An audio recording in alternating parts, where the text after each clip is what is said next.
Matchroom umbrella for him as well after a long run with Top Rank. He's one of our own from Brick City, from Newark, representing New Jersey. And first time for me getting the opportunity to speak to him. Very excited about this. Let's say hello to Shakur Stevenson, kind enough to join us. Hey, Shakur, how's it going, my man? Thanks for joining us. What's good? What's good, my guy? It's good to talk to you. I appreciate this. I know it's been a very busy day for you. You were just at the press conference, and so let's get into it. Your opponent, Kid Austin, Floyd Schofield, not in attendance. What's your response to this? What's your reaction? Tank Davis is renowned for showing up to press conferences late. So maybe Floyd Schofield took a page out of the book of Tank Davis and decided, you know what? I'm going to up Tank. I'm going to show everybody that I'm the star, and I'm not going to show up to the press conference at all. Or maybe, like they're going to say later in the video, maybe he had a problem with his passport. I don't believe that he had a problem with his passport. I think that he's playing chess, and he's trying to one-up Shakur and win those early press conferences, because he definitely had Shakur shook up as far as unexpectedness, as far as being unorthodox. Shakur did not see that coming.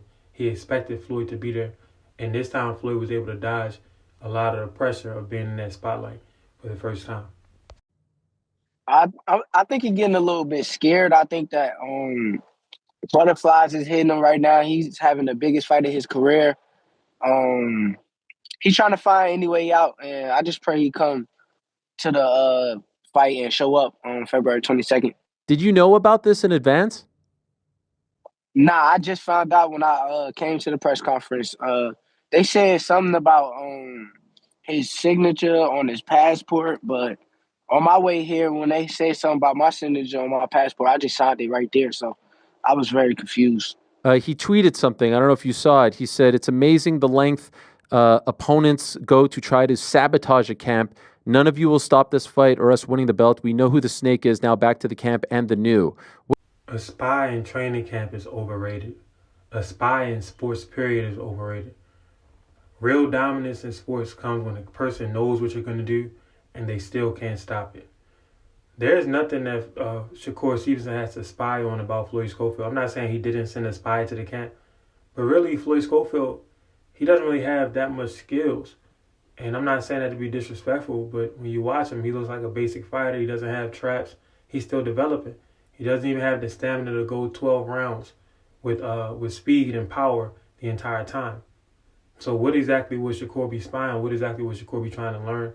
Not to say that he didn't send the spy, because you want to know as much information as possible before going to battle. You don't want to leave any stone unturned. Saying that there's like a spy in his camp or something? I don't know. I have no clue. I'm in England right now, so I have no clue what he's talking about. I think the kid is a little delusional, so prayers up for him, but I just hope he show up. Were you annoyed that he didn't show? Every other opponent was there. Every other matchup was there, and you're left without a dance partner, if you will. Did that annoy you? You have to come all the way in the middle of camp to England. Did this annoy you? Of course it annoys Shakur, but I think that was the main reason why Floyd Schofield even did this, to get under Shakur Stevenson's skin. He knew that Shakur was expecting him to be there, and I think Floyd knew that he wasn't going to win that first press conference because of the nervousness and the butterflies, so he decided not to show up at all.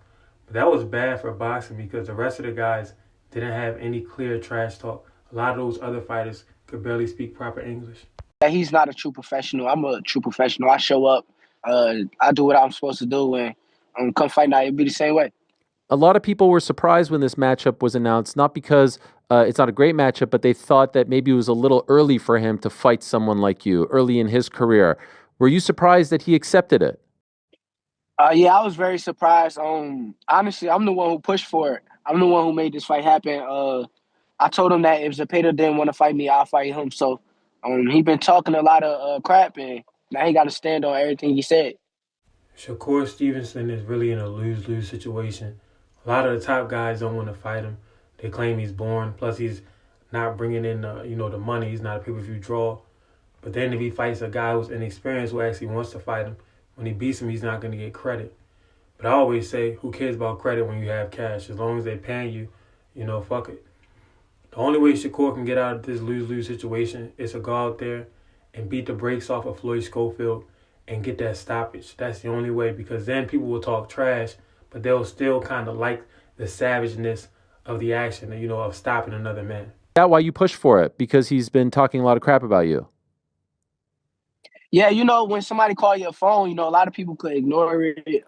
Somebody in my stature, somebody in my shoes could ignore it, keep it moving, and go fight bigger and better fights. But when everybody don't want to fight you, I'd rather just answer the phone call and show people that they not who they say they are. Shakur really doesn't have a choice but to fight Floyd Schofield.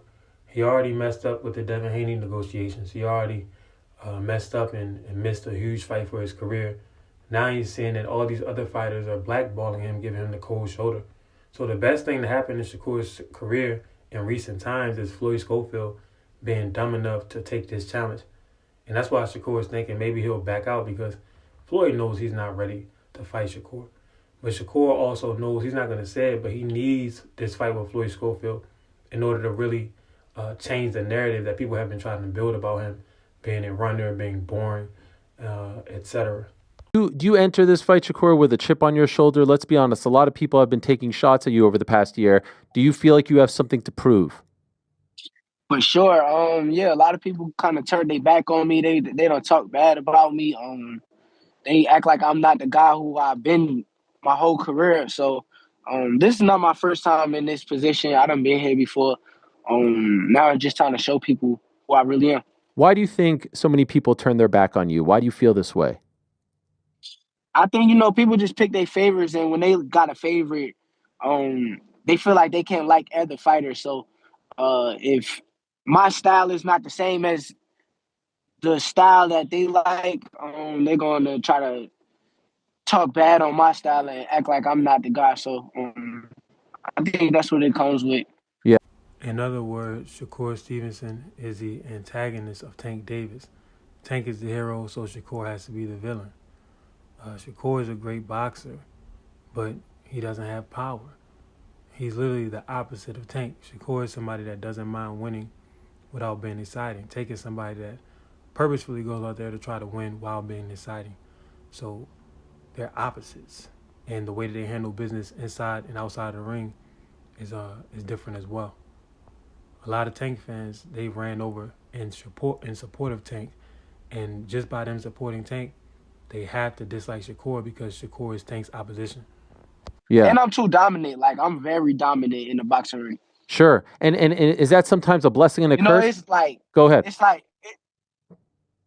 Yeah, it is. Because it's like... When you're watching basketball and the team goes up 30, and it's exciting to watch them go up 30, but after 30, it's like you turn off the TV, you turn off the channel, because it's not exciting to watch somebody be so dominant. So it's the same thing with me. Like, I go up 30 in my fights, and all you want to see is a knockout. And if the knockout don't happen, it's like it's not entertaining. It's not no challenge for the guy that he's fighting. And I just make it look too easy. Okay. A lot of the great fighters of the past, Sugar Ray Leonard, Muhammad Ali, for all of their greatness, they were not defensively sound fighters at all. They didn't have bad defense, but their defense wasn't really fundamentally based. It was a lot of based off their reflexes. So what you have is offensive fighters getting in there, and a lot of times having a fight for their lives, a lot of times having to rely on their offense because their defense wasn't great. And that's how you get those great back and forth fights that the fans love. Shakur has great defense, so there's not really a lot of back and forth. He's usually just dominating on the scorecards, dominating his opponent, barely taking any punishment. And a lot of people don't want to see that. They want to see a back and forth. They want to see a tug of war. They want to see action. People used to criticize Floyd about this, Floyd Mayweather, not Schofield, saying, that he was too boring, but it was because he was so dominant. Do you think that you're dealing with the same thing? Yeah, like if I go in there and a guy land a shot on me in like the first round, I think that everybody will be thrilled and to the edge of their seat, and it'll be like very entertaining. But like I don't get touched, so it kind of make people mad. Mm-hmm.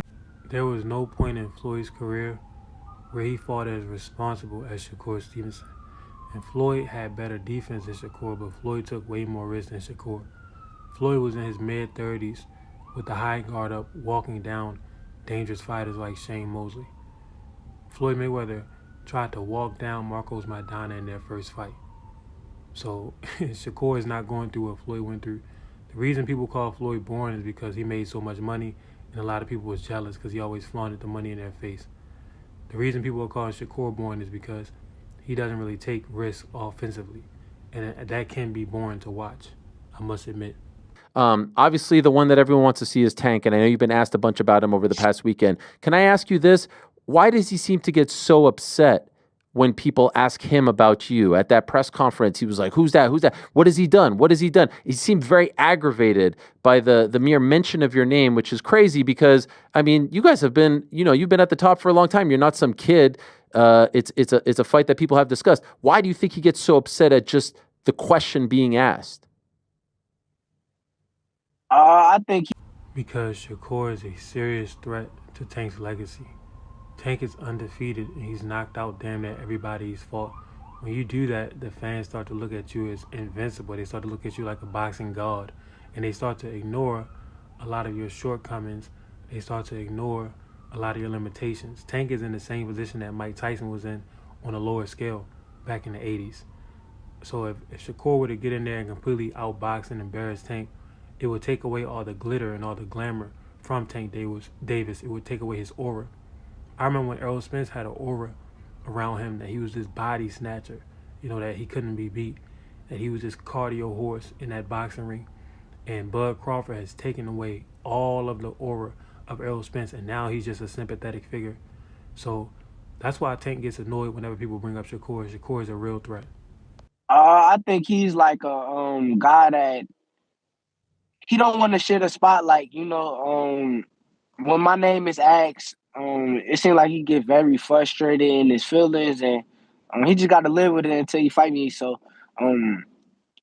if he feel that way, I think we should fight. Get it off your chest. Do you believe him when he says he's going to retire this year? It's Sorry, I lost you there. What did you say? I say it's really like not none of my business. I try to like stay out of the things that don't really got nothing to do with me. So if he do, good for him. If he don't, good for him too. Okay. True or false? Before your career is over, you will fight Tank. True. All right. So he's not going to retire. Tank Davis is a pay-per-view star. He's a money man. He's a proven commodity. He's the fan favorite. He holds all the cards. He holds all the power. He is a decision maker in negotiations. So if the fight between him and Shakur Stevenson doesn't happen, there's only one place that you can point your finger, and that will be at Tank Davis. Yeah. Is that if you had one fight to pick, like, will you be upset if by the time your career is done and you have many years left, if that's the one that doesn't happen? Would that be the top of the wish list for you? Yeah, I'd be very upset if that fight don't happen, just because of the fact that this is a fight that I know been my dream fight for a long time. I've been ready to prove who I am to the world by beating him. So yeah, I'll be kind of upset, but I don't need him either. So it's a two-way street. Yeah. I disagree with that sentiment. I think Shakur needs Tank. I remember Bud saying that he didn't need Errol, and Bud was right. Bud had already been undisputed. Bud had already knocked out every welterweight that he faced upon moving up to 147. And Bud was already making really good money. I mean, he made millions fighting Amir Khan. Shakur doesn't need Tank to make money, but in order to get real acclaim, he needs Tank because Bud was a knockout artist. People don't really call him that, but that's what he is. Great counterpuncher with power in both hands. Shakur doesn't have that electrifying power or electrifying athleticism. He needs to fight somebody like Tank in order to show the world that this is the significance of what I can do. Yeah, I can't knock everybody else out, but this guy that y'all think is great, I can make him look like nothing. And even Bud Crawford, who didn't need Errol, he's looked at in a totally different light after dominating Errol Spence. So that's what Shakur needs if he's ever going to be looked at as a star, if he's ever going to be respected by the general public. He went on a social media storm, if you will, over the weekend about everyone being at this Ring magazine thing and that he wouldn't be there. He wouldn't, kiss the ring, so to speak. Have you seen some of these posts by him, and what do you make of his stance towards being involved? I mean, if that's how you feel, that's how you feel. I don't kiss the ring either. I'm a man. I go by honor and respect. Right now it's a business and a business opportunity. So somebody offers some business, I'll take it. But um, I mean, that's how he feel. That's how he feel. But truthfully, I ain't with that kiss in the ring either. Uh, In other words, Tank isn't gonna bow down to Turkey Al Sheikh's money. He's not gonna kiss the ring. But also, there's an element of Tank doesn't want to be forced into fights because if Turkey was in control of Tank's career, Tank would have had to fight everybody from 135 to 140, and he probably would lose a fight or two. So, yes, it's about maintaining your own self-respect and masculinity as a man, but also it's about not taking those crazy risks, making sure you're in control of your career, and making sure you remain undefeated. So, it's a two-way street. And Shakur, he's saying he doesn't worship money either. That's why he respects not kissing the ring, as Tank said. how did you enjoy or not enjoy the event on Saturday? It was like every single famous boxer on the planet, other than maybe a couple, were in attendance under one roof. Did you like being a part of that? Yeah, I love being a part of it. I thought it's amazing that Turkey kind of put them awards together. It was like watching like the VMAs or something Yeah. like that, but actually being there and getting credit for like the stuff that boxers did and boxers do, and I appreciate it. Did you?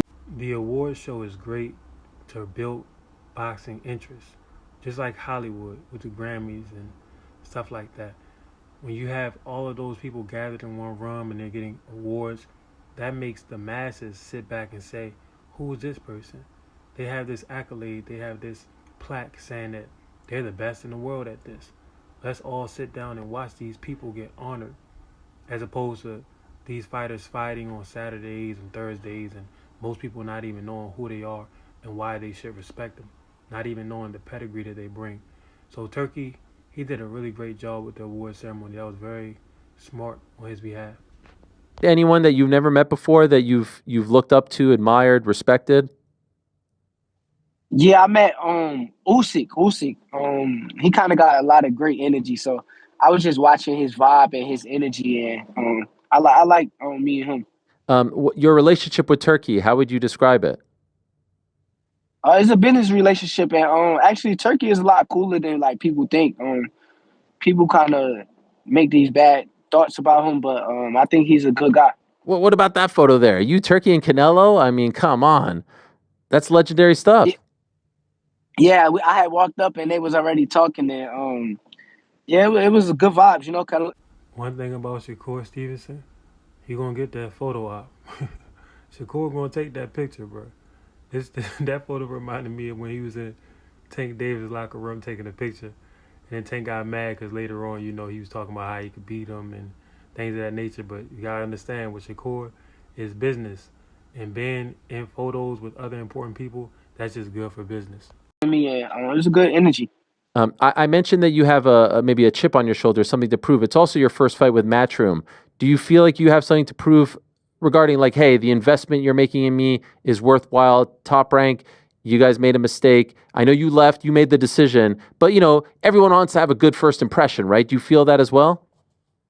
Yes, for sure. Honestly, I'm coming to steal a show. I think I want to be the fight that everybody talk about. A lot of people been talking bad about me through these last couple months, but come February 22nd, I hope they have the same energy. I hope you have the same energy, bro. Because I've been on TikTok fighting for my life in defense of your style and your genius and your metrics. You having the highest plus minus in all the sport of boxing. But Shakur talks all of this strategy for the fights. In his last two fights, he hasn't been able to back up a damn thing. But he was still very dominant. But you can't sell those whoop tickets like you're going to whoop somebody's ass. And then you have a chance to whoop their ass. You're beating on them. But you don't really take the real risk. In order to whoop somebody's ass, truly, you have to take risks. Even when Terrence Crawford whooped Errol's ass, there were moments where Terrence got caught with heavy shots because Terrence put himself in place to whoop that ass. He put himself in place to counter very hard. One of the knockdowns, Terrence got hit right in the temple, and he was chill, calm, and caught Errol with an uppercut. So Shakur, he has to take those risks and really back up his words. I'm gonna go with like a Tim Bradley, probably one.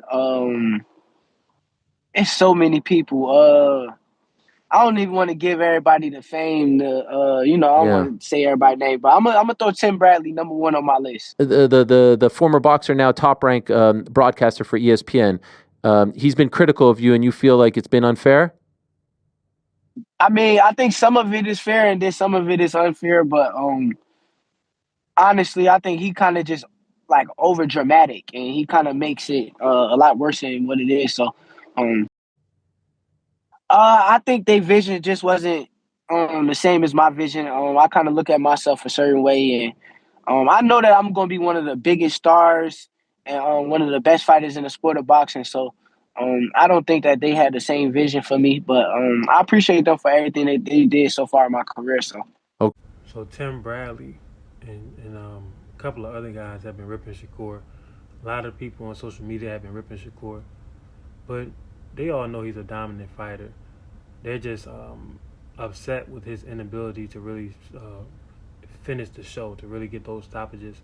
And also, Tim Bradley was a rough fighter, so he really can't critique Shakur all but so much because Shakur is a lot more finesse, a lot more skill than Tim Bradley ever was. But it is what it is. As far as top rank, they've never really been at the forefront of promoting the black fighters like that. Bob Arum told Floyd Mayweather that, you would never be a star like Oscar De La Hoya. So Shakur was right to leave them. And when he tried to leave him, that's when they started showing the crowd walking out on his fights, trying to embarrass him on his way out. But that's just how business is done in America. Okay, and it obviously came down to Eddie, but was it down to Eddie and someone else? Who are you weighing at the 11th hour? Who are you deciding between? yeah, it probably was Eddie, maybe even Top Rank too. I still had that deal on the table with them, but honestly, it just like the way that it ended and the way that they try to like turn the public against me, it kind of turned me off and made me not want to go with them. So Eddie was kind of like one of the main choices. Okay. Now, when a person doesn't like you, it's very hard for them to say positive things about you, no matter what you do. You're damned if you do, you're damned if you don't. So Top Rank obviously had a problem with Shakur because I think he's an easy fighter to market. All you have to do is zone in on his defense. Make him be looked at as the modern-day Willie Pep. Zone in on his metrics, how he has the highest plus-minus in all of boxing. Zone in on his IQ. But if someone doesn't like you or they don't really believe in you, they're not going to be willing to do these things. So a lot of times they'll say nothing, or they'll find a way to find the negativity in all the good things that you do. As far as fighting back home in Newark, are there any plans of that in 2025? Obviously, first one's in Riyadh. Are there any talks of you returning home to Jersey? Yeah, it depends. Like if one of these big name fighters want to pull up to my hometown, but if not, then no. But it all depends. I want the biggest and best fights available right now. So Yeah. So how many are you hoping to get in 2025? 2, 3? What are we thinking? Because you're fighting pretty early. three. And if you can lay them out, it's obviously Kid Austin on the 22nd, and who would be the next two? Lomachenko and then Tank. How confident are you to getting the Lomachenko fight? Shakur is not getting the Loma fight. He's not even going to get the Tank fight. He should be lucky that he got the Floyd Schofield fight. Floyd Schofield was dumb enough to jump in there with somebody that's way better than him in order to get a check and to get some more recognition. But Loma knows ever since he sparred Shakur that Shakur is better than him, and Loma is older. It's a reason why Loma took the rest of the year off instead of jumping in the ring with Tank Davis for the biggest check of his career. Loma is starting to slow down. He can feel it, and he doesn't want to get outclassed by Shakur Stevenson. I don't know what's going on with Tank and why he hasn't fought Shakur yet, so I can't even speak on it, but I don't think he will because he's talking about retirement. And who wants to retire with the L on their record if they've been undefeated, knocking everybody out? Not very confident. I think he's scared. I had sparred him a while back, and I think he's been scared ever since. Really? And would Top Rank be an issue in making that fight? Yeah, they will definitely get in the way of the fight too. So my hopes are very low for it. But I mean, with Turkey, I think he can make a lot of things happen. So hopefully it can. So of course, Top Rank is going to be an issue. They was an issue for Bud. Now they're going to be an issue for Shakur. Bud Crawford was supposed to be matched up with Manny Pacquiao years ago. He would have been a household name after knocking Manny Pacquiao out. Lomachenko and Shakur both signed to Top Rank. Loma was on his way out. Shakur was on his way up. They were supposed to be matched up years ago, but for some reason they weren't. To me, the reason is clear, but it is what it is. But Tank, if it's not Lomachenko for the second fight, who would it be? Zepeda. Okay. William Zepeda. Zepeda is a good fighter, so I would love to beat him up too. I feel like that would be a possibility, right? He's with Golden Boy. Yeah, but he been running from me for a minute, so it's kind of I'm kind of skeptical about that fight too. Why is everyone running from you? If you watch the fight between Tevin Farmer and William Zepeda, then you understand that Shakur is going to be too slick for Zepeda. Zepeda's a guy that looks good against boxers that don't have good defense, because Zepeda wears him down with his volume punching, and he has pretty decent power. But he's green as far as experience, as far as being in that big spot. The last time he was in a big spot against somebody who's looked at as a has-been, Tevin Farmer, he got dropped. He got timed and dropped. So against Shakur, he'll get outboxed. He might even get stopped, depending on how he expends his energy early in the fight. And people are running from Shakur because nobody wants to get their ass whooped for pennies. Shakur isn't a big enough name to where those guys are going to jump in there knowing that they're going to lose. But at least they would know that they're going to get a big check. Like, you fight Tank Davis, so what, you get knocked out, you go home with millions. The same really can't be said if you lose to Shakur Stevenson. Because people don't want to go in a fight to where they know that they're going to lose, and I think a lot of people know when they sign up to fight me that they are going to lose. There's no ifs, ands, or buts, so they don't feel like they have a chance. And they feel like you're gonna clown them. Embarrass them is the word. You know, hit, not get hit, embarrass. All right. How much longer are you in London for?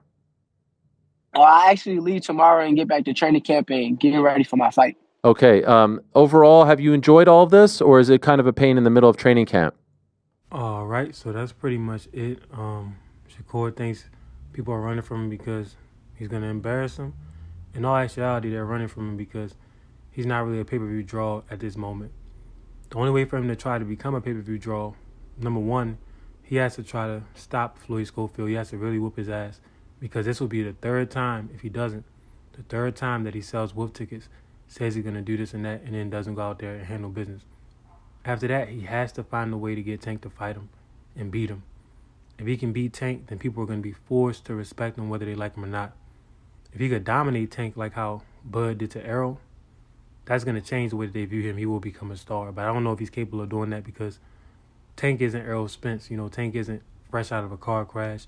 Tank isn't a weight bully, not drained, not weight drained, none of that. Tank is in his prime. So even if Shakur wins, there's no way he could do what Bud did to Errol.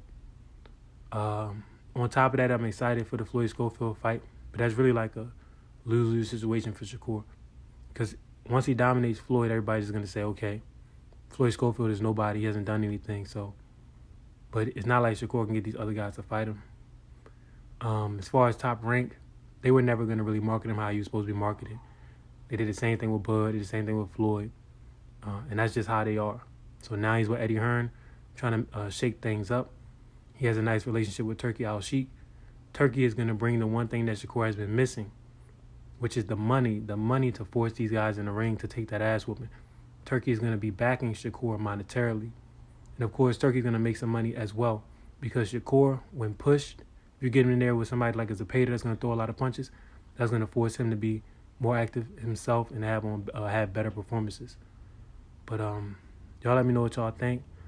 I'm excited to see Shakur versus Floyd Schofield. I think it's February the 22nd. And hopefully Tank, before he retires, he gives us the fight that everybody wants. Do I think Tank is scared? I think Tank sees Shakur as a real threat. And Tank understands that there's a large possibility that he's not going to win that fight, whether he wants to admit it or not. Shakur has to perform, though, in his next performance, or it's going to hurt him and hurt his name very badly.